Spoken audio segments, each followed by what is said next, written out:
Hello guys, welcome to my channel. Hope అందరూ చాలా బాగున్నారని ఆశిస్తున్నాను. అయితే మనకి టెలికామ్ టాక్ నుంచి అయితే ఒక కొత్త అప్డేట్ అయితే వచ్చిందనమాట.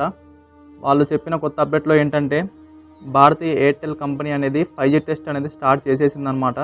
అయితే అది with the permission of department of telecom communications DOT వాళ్ళ ద్వారా పర్మిషన్ తీసుకొని ట్రయల్స్ అయితే స్టార్ట్ చేసిందనమాట. మెయిన్గా అది టార్గెట్ చేసిన సిటీస్ వచ్చేసి ఢిల్లీ, ముంబై, కోల్కతా అండ్ బెంగళూరు అనమాట. ఓకే, ఈ సిటీస్లో అయితే ప్రస్తుతం ట్రయల్స్ అనేవి జరిగాయి అన్నమాట. అక్కడ జరిగిన దాంట్లో వాళ్ళు కొన్ని బ్యాండ్స్ అనేవి ఉంటాయి. 5G బ్యాండ్స్ వచ్చేసి 3500 mAh and 28 GHz and 700 MHz అనేది ఆ బ్యాండ్స్ అనేది ట్రయల్ చేశారనమాట. ఓకే, నెక్స్ట్ వచ్చేసి వాళ్ళు మెయిన్గా ట్రయల్స్లో వాళ్ళు చూసింది ఏంటంటే ఆ స్పీడ్స్ అనేవి ఎలా ఉన్నాయో వాళ్ళు కనుక్కున్నారనమాట. నెక్స్ట్ మన హైదరాబాద్లో కూడా వాళ్ళు ట్రై చేశారు. ఓకే, హైదరాబాద్లో వచ్చేసి వాళ్ళకి 310 Mbps అనే స్పీడ్ అనేది వాళ్ళకి లభించిందంట 5G బ్యాండ్స్ నుంచి. ఓకే, ప్రస్తుతం అయితే ఇంకా ట్రయల్సే నడుస్తున్నాయి. ఇప్పుడు మొదటిగా ఎయిర్టెల్ అనేది ట్రయల్స్ స్టార్ట్ చేస్తుంది. మనం ఏ కంపెనీ పోల్చుకున్నా కానీ దాని నుంచే మనకి 4G కూడా ఫస్ట్ ఆఫ్ ఆల్ ఎయిర్టెల్ నుంచే మనకి 4G అనేది స్టార్ట్ అయిపోయిందనమాట. దాని నుంచే వేరే కంపెనీస్ కూడా స్టార్ట్ చేస్తాయి.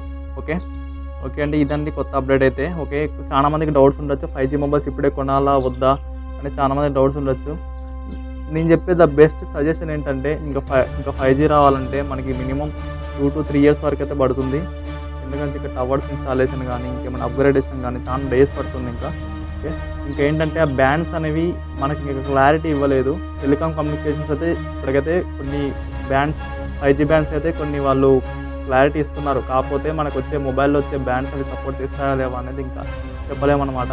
గతంలో కూడా మనం చూసాం 4G మొబైల్స్ తొందరగా రిలీజ్ అయినప్పుడు 4G నెట్వర్క్ రాకపోవడం, నెట్వర్క్ ఎర్రర్స్ ఉండడం అలాంటివి అయితే జరిగాయి అన్నమాట. అయితే ఫ్రెండ్స్, మీరైతే చూసి జాగ్రత్తగా కొన్ని బ్రాండెడ్ మొబైల్స్ అయితేనే తీసుకోండి. మంచి బ్రాండెడ్ మొబైల్స్ 5G మొబైల్స్ ఉంటే తీసుకోండి. లేదంటే ఇంకొద్ది రోజులు వెయిట్ చేయండి. మనకి 5G వచ్చిన తర్వాత ఇంకా రేట్స్ అనేవి చాలా రీజనబుల్గా ఉంటాయి. 20,000లోనే ఇప్పటికి వస్తున్నాయి కదా, అలాగే ఇంకా మనకి 10,000, 15,000లోనే మంచి మంచి మొబైల్స్ అనేవి వస్తాయి. ఓకే ఓకే అండి, ఇదండి అప్డేట్. ఈ వీడియో నచ్చినట్లయితే లైక్ చేయండి, షేర్ చేయండి, సబ్స్క్రైబ్ చేయండి. ప్లీజ్ మన ఛానల్ సబ్స్క్రైబ్ చేయండి, నెక్స్ట్ షేర్ చేయండి.